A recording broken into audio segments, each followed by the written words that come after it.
Здравствуйте! В эфире информационный выпуск Амшейхшара. Я его ведущая Наала Ковия. Сегодня в программе. В АГУ будет учреждена стипендия ученого кавалера ордена Ахтзапша второй степени Станислава Лакоба и открыт кабинет его имени. Крупы, консервы, конфеты и, конечно же, мандарины отправили в Донецкую Народную Республику по поручению президента Бадры Гунба. Время наших героев. Показ фильма «Позывной Буханка» состоялся в представительстве дирекции Всемирного фестиваля молодежи в Абхазии. Ко Дню защитника Отечества были приурочены соревнования, которые прошли на спортивной дистанции «Абхазский рубеж».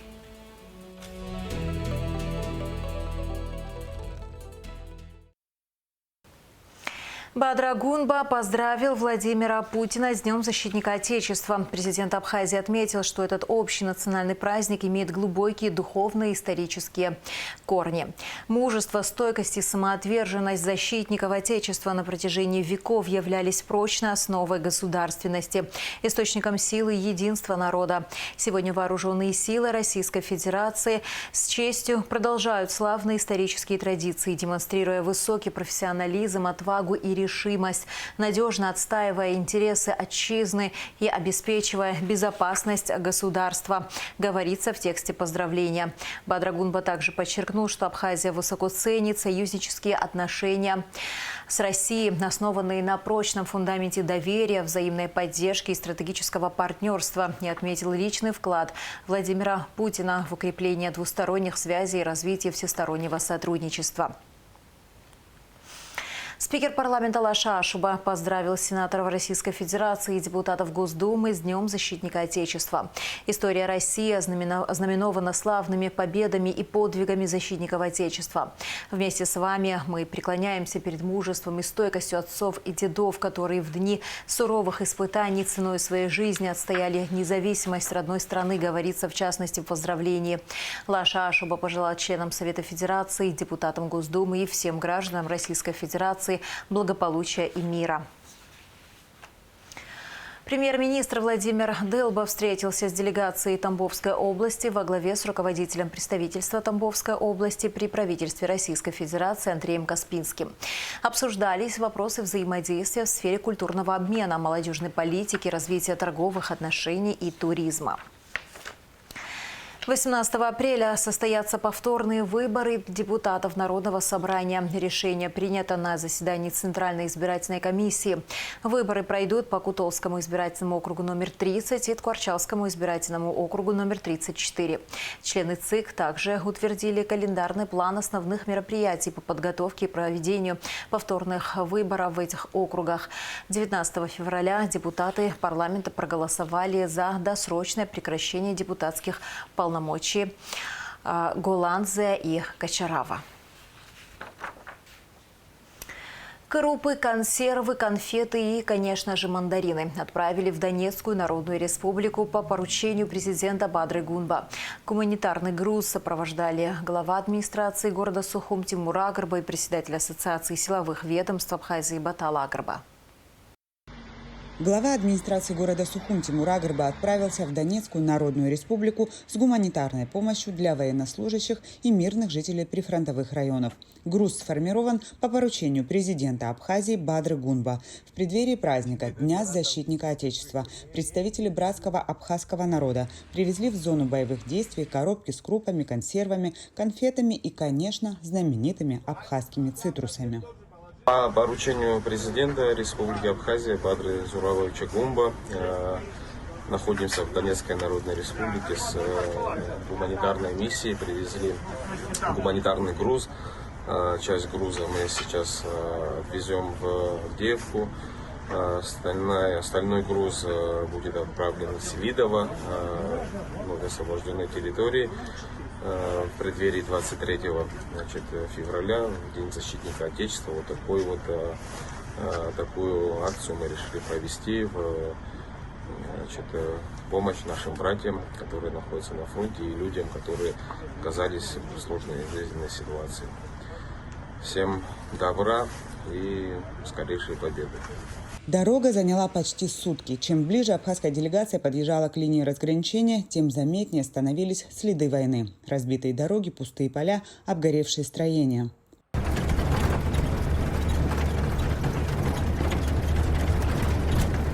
На блокпостах машины несколько раз останавливали для проверки документов и груза, но, увидев гуманитарный характер поездки, пропускали дальше. В составе делегации также председатель Ассоциации силовых ведомств Абхазии Батал Агарба. Агарба отмечает, что абхазский народ не понаслышке знает, что такое война. Уж слишком свежи и отзываются болью воспоминания о вторжении грузинских захватчиков в 1992. А еще в нашей стране верят и точно знают, что победа в этой войне обязательно будет за Россией. При поддержке президента Республики Абхазия и мэра города Сухум мы приехали поддержать наших воинов и жильцов Донбасса гуманитарной помощью. Для Абхазии война знакома, и в праздник 23 февраля мы находимся здесь, были в пунктах временного размещения, где мирных жителей вывозят из-под обстрелов. Привезли гуманитарную помощь, которая была очень кстати. Всех с наступающим праздником 23 февраля. Победа будет. Особенно тяжело смотреть на детей. Многие из них практически не помнят мирной жизни. Для них звуки выстрелов и сирен – часть повседневности. Родилась во время уже СВО. И когда наши танкисты зашли самые первые в их часть города, в частный сектор, встречали наших русских воинов. И эта фотография сделана именно вот в тот момент, когда зашли наши русские воины к нам на территорию города и освободили город. 22 февраля делегация посетила братскую пятнашку, легендарную интернациональную бригаду, руководит которой наш соотечественник Ахра Авицба. Теплый, дружественный прием возможен даже здесь, рядом с боевыми действиями. Несмотря на усталость и постоянное напряжение, люди здесь стараются держаться вместе. Гуманитарная помощь – это не просто коробки с продуктами и сладостями. Это знак того, что о людях на линии конфликта помнят и за пределами СВО. Каждый из делегатов, возвращаясь обратно, привезет с собой истории людей, которых встретили. Их надежда на то, что когда-нибудь здесь снова будет тихо и безопасно, держится в том числе и на том, что мир продолжает протягивать им руку помощи. Падение беспилотного летательного аппарата стало причиной взрыва в районе первой смотровой площадки на горе Мамзышха в Гагарском районе. Как сообщает Апснепресс со ссылкой на очевидцев, на место происшествия оперативно прибыли сотрудники службы госбезопасности, МВД и МЧС. Все найденные обломки будут направлены на экспертизу для установления типа беспилотника, его происхождения и целей полета. Информация о пострадавших или о разрушениях инфраструктуры не поступала. Силовые ведомства продолжают работу на месте инцидента. Показ фильма «Позывной Буханка» состоялся в представительстве дирекции Всемирного фестиваля молодежи в Абхазии. Мероприятие прошло в рамках 4-го международного фестиваля документального кино «РТ-ДОК. Время наших героев» и приурочено ко Дню защитника Отечества и 4-й годовщине начала СВО. Также была представлена выставка детских рисунков учащихся Сухумского и Гагарского лицеев-интернатов и Очимчирской школы-интерната, посвященные СВО. Каждый гость мог проголосовать за понравившийся рисунок. Победители получат памятные подарки. Смотрите репортаж Гугуцы Вардания. Неудобный, но надежный УАЗ-452 или «Буханка». На счету этой машины тысячи спасенных жизней. От транспортировки раненых до доставки гуманитарной помощи. Это не просто средство передвижения, это символ фронта. На протяжении всей картины ее авторы Артем Сомов, Руслан Гусаров и Алексей Балакирев показывают, как «Буханка» объединяет людей, преодолевая все сложности и опасности. Здесь будет показана история простого водителя, который в достаточно сложных условиях выполняет задания гуманитарной помощи, доставки важных грузов. И сегодня вы погрузитесь как раз в атмосферу его работы. Это в большей степени история не про машину, а про людей. Именно про волонтеров, про военных, про медицинских работников. Именно через судьбы людей раскрывается мужество, героизм. Он не обязательно должен проявляться или может проявляться на поле боя, да, героизм может проявляться и в повседневной жизни, в оказании помощи. Там показано будет, как на Буханке на этой доставляется гуманитарная помощь, как эвакуируют раненых с поля боя. Думаю, что именно такие фильмы показывают судьбы людей, заставляют нас задуматься, почувствовать сопричастность тем событиям, которые происходят и в настоящее время, пока мы находимся с вами здесь. Показ фильма прошел в рамках 4-го международного ежегодного фестиваля «Арти-Док. Время наших героев» в представительстве дирекции Всемирного фестиваля молодежи в Республике Абхазия. Мероприятие приурочено ко Дню защитника Отечества и 4-й годовщине начала специальной военной операции. Сегодня праздник, он официально в Абхазии он не отмечается, но тем не менее я считаю, что этот праздник действительно наш общий, потому что наши деды в Великую Отечественную войну воевали, наши старшие братья, дяди, отцы служили в советской армии.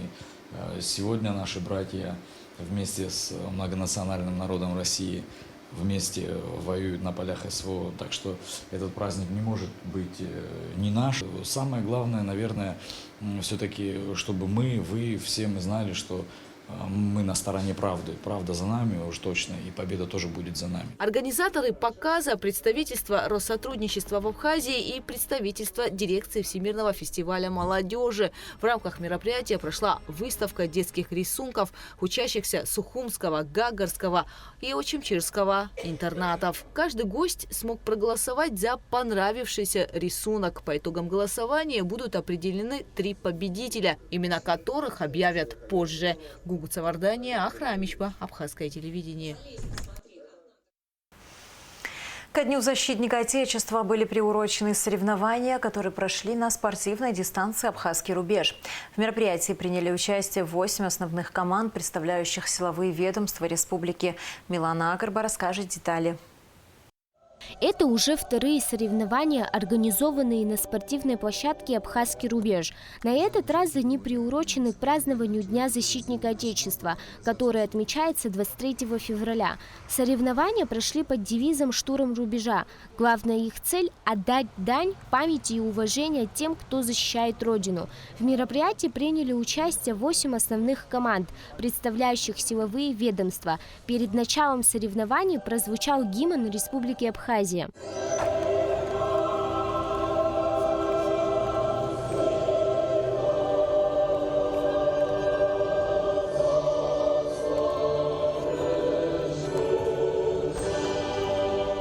От всего нашего управления поздравляю вас. Это ваш праздник, с Днем защитника Отечества. Вы те, кто сегодня стоите на рубеже, охраняя наш мир. И все делаете, чтобы мы, граждане Абхазии, спали под мирным небом.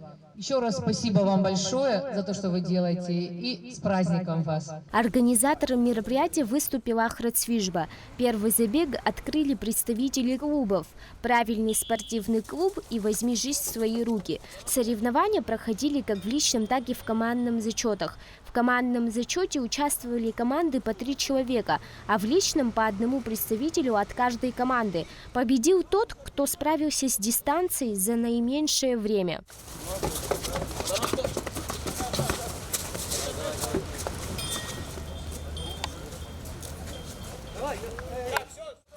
Участникам предстояло преодолеть 14 препятствий, каждая из которых требовала не только физической силы, но и ловкости. Финишной точкой забега стала высокая горка, на которую необходимо было взобраться. Огромное спасибо нашим партнерам.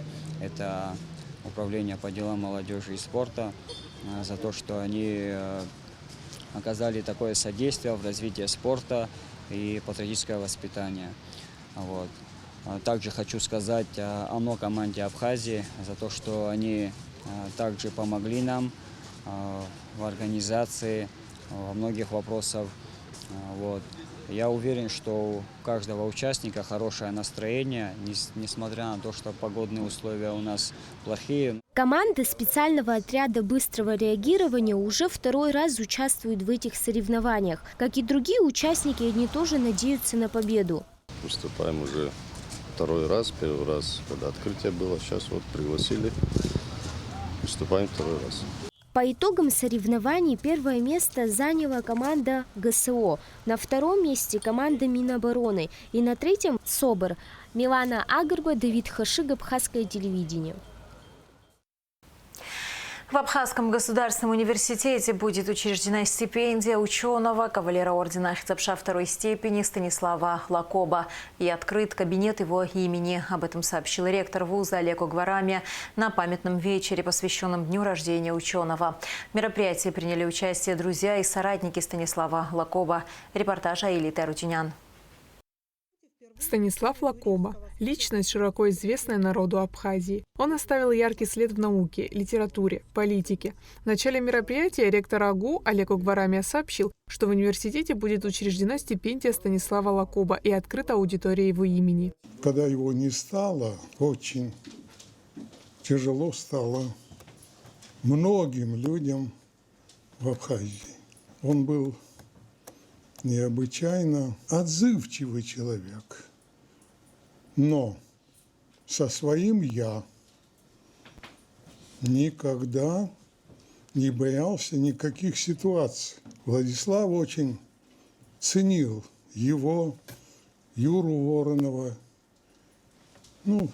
может быть, даже могу сказать, всех членов того золотого парламента. Станислав Лакоба был редактором и соавтором учебных пособий и учебников по истории Абхазии. Был главным редактором изданного в Сухуме в 1991 году учебного пособия «История Абхазии», переизданного в Гудауте в 1993 году. Принимал участие во многих международных и региональных конференциях, посвященных вопросам политической истории и культуры Абхазии. Он также был депутатом Народного собрания первого созыва, который называют «золотым». Историкам новой волны приходилось отвечать на политические вызовы, обращаясь к прошлому, и поэтому историческая наука конца 80-х, начала 90-х годов XX века лежала на стыке строгой науки и большой политики. Роль абхазских историков в это сложное время трудно переоценить, ведь борьба за самоопределение на политическом фронте не могла обойтись без обращения к прошлому. Ключевая же роль в этом непрерывном диалоге с прошлым всегда принадлежит историку. Одним из таких историков был Станислав Лакоба, который стал автором современной концепции новой и новейшей истории Абхазии. Участники с теплотой вспоминали Станислава Лакоба. Это был ученый, оставивший будущим поколениям свое бесценное наследие. Его публицистические статьи представляют также самостоятельную исследовательскую ценность. Он был историком-кавказоведом, профессором АГУ, лауреатом госпремии имени Дмитрия Гулия, публиковал статьи и издавал книги, которые посвящены актуальным вопросам истории Абхазии в разные временные периоды. Станислав Лакоба фактически автор современной официальной концепции истории Абхазии XIX и XX веков. Мы потеряли большого человека в таком раннем возрасте. Но есть такая поговорка, пословица абхазская. «Ачы псыр бүтін хотырхайд, а уйды псыр яже нхотырхайд». Вот Станислав нам оставил великое слово, и потому он бессмертный. Пока есть абхазская речь, пока есть абхазский мир. Принципиальная позиция Абхазии во взаимоотношениях с Грузией он отстаивал в качестве представителя республики на международных переговорах. Пользовался заслуженным уважением первого президента Владислава Ардзенба, отметил Сократ Джинджолия, член первого созыва парламента Абхазии. Станислав Лакоба значительную часть своей деятельности посвятил национально-освободительной борьбе народа Абхазии. Он принимал активное участие в работе Народного форума Абхазии Айтгылара, неоднократно выступал на съездах конференции горских народов Кавказа, полемизировал с грузинскими учеными по вопросам абхазской истории и культуры, отстаивая самобытность абхазского народа и его государственность. Станислав Засимович Лакоба обладал столькими талантами, что он сам едва справлялся с ними. В самом хорошем смысле этого слова. И потому те противоречия, о которых говорили, та непримиримость по отношению, иногда к отдельным личностям, иногда, значит, ко всему тому, что нас окружало и с чем мы сталкивались, это исходило из его внутренней борьбы, из внутреннего состояния, от того, что он не мог принять ложь, фальсификацию. Его ценность в науке, в исторической науке как раз и составляла то, что он был правдив до конца.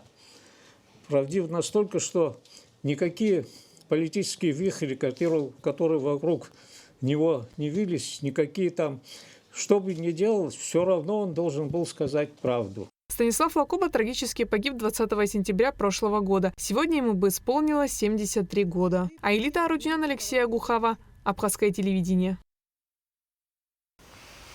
Первый инклюзивный маршрут будет сформирован в Абхазии. В Сухуми прошел круглый стол, участники которого обсудили вопросы развития инклюзивного туризма. Программы восстановления ветеранов и инвалидов Отечественной войны народа Абхазии, участников СВО. Ирена Богателия расскажет подробности.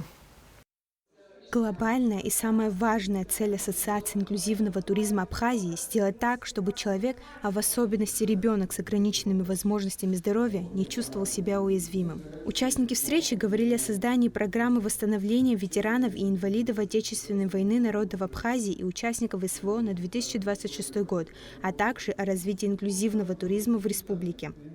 То есть мы создаем пляжную территорию, мы подготавливаем проезжую часть. А что же делать маломобильному человеку с ограниченными возможностями, который не может зайти в ближайший магазин, который не может пойти и взять себе элементарное лекарство в ближайшей аптеке, потому что там нет доступной среды. Следовательно, это работа наполовину. Разумеется, нас, как сообщество, это стало не устраивать, и поэтому мы решили взять в рамках 3 районов, где мы уже проводим работу по созданию инклюзивных пляжей, вовлечь инфраструктуру ближайших в создание доступных. Надеюсь, что посыл будет услышан. Конечно, как вы сказали, это не разговор одного дня или одного круглого стола, но мне кажется, это будет хорошим началом, если каждый из нас на своем уровне, в своих ведомствах, в своих кругах, не знаю, с кем, где бы мы не общались, будем об этом говорить. Уверен, что наше общество умеет правильно принимать, скажем так, правильные вещи. Абхазия, как страна с невероятными климатическими и природными ресурсами, способна стать центром не только физического оздоровления, но и местом, где человек сможет морально и эмоционально восстанавливать свой дух. Так, на примере героев Отечественной войны народа Абхазии, ассоциация разрабатывает различные виды туротерапии и поднимает важные вопросы реабилитационных программ. Вы знаете, наверное, сегодняшний день, он не просто день, когда мы вспоминаем о заслугах защитников Отечества, но и говорим им и сегодня спасибо. Потому что именно они дают возможность нам с вами сегодня собираться, обсуждать темы, как мы можем им помочь, как мы можем помочь им в рамках реабилитации, как мы можем использовать потенциал Республики Абхазия в рамках именно такого, знаете, климатического центра восстановления не только здоровья, но и морального состояния. Алхаз Тхагушев, директор Ассоциации инвасодействия, подчеркнул неприспособленность нашей страны для комфортной жизни людей с ограниченными возможностями здоровья. Простая прогулка или посещение любого мероприятия таким людям дается с крайним трудом. Все должно гулять, идти от человека, к которому вы что-то делаете.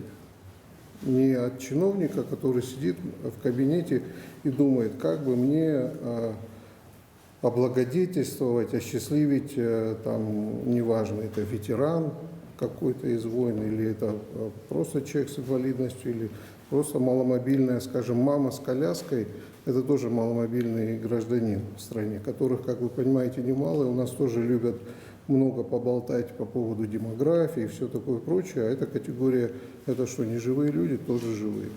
Хорошо, если мы не берем в расчет людей на колясках, коих не так много, то мамы с колясками, и там, где я не могу проехать, там и она не может проехать, понимаете? Я не говорю уже о том, что очень много у нас пожилых людей, которые стеснены в этих обстоятельствах. То есть эта тема, она же имеет глобальный характер. Не только Абхазия с этим сталкивается, что население стареет. При разработке первого инклюзивного маршрута Абхазии невозможно оставить в стороне Рицинский реликтовый национальный парк. Руководством парка третий год разрабатывается проект реконструкции главной смотровой площадки и набережной озера Рица, где предусмотрены все необходимые требования для комфортного посещения парка людьми с ОВЗ. Проект проектом, к сожалению, приступить к реализации этого проекта пока не удается, ввиду с определенными сложностями. Я думаю, что в скором времени вопрос все-таки будет снят с повестки дня, и этот проект начнет свою работу на территории национального парка. А на данном этапе что мы имеем? То есть, если брать ближайшее обозримое будущее, безусловно, руководство национального парка поднимало эту тематику, мы обсуждали эту тему, доступность объектов, ресторанов, баров, кафешек, которые находятся на территории Рицы и окрестности озера Рица, и, безусловно, санитарных зон. Круглые столы по данной теме будут продолжены. После обсуждения с экспертами будет принято решение по формированию первого инклюзивного маршрута Абхазии. Проект реализуется Ассоциацией инклюзивного туризма совместно с командой Абхазии при поддержке Фонда президентских грантов и Министерства туризма. Ирина Богателя, Даниил Ханагуа, Абхазское телевидение.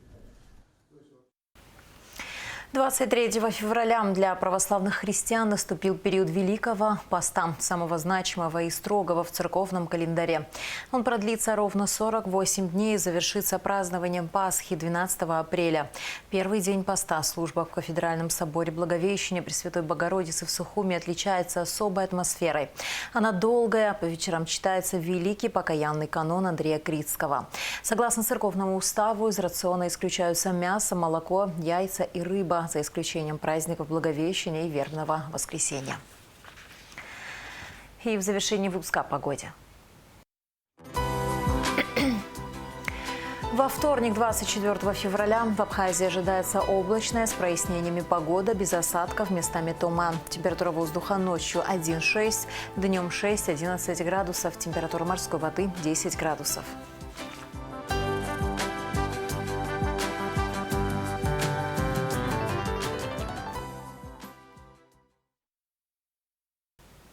На этом наш выпуск завершен. До скорых встреч в эфире.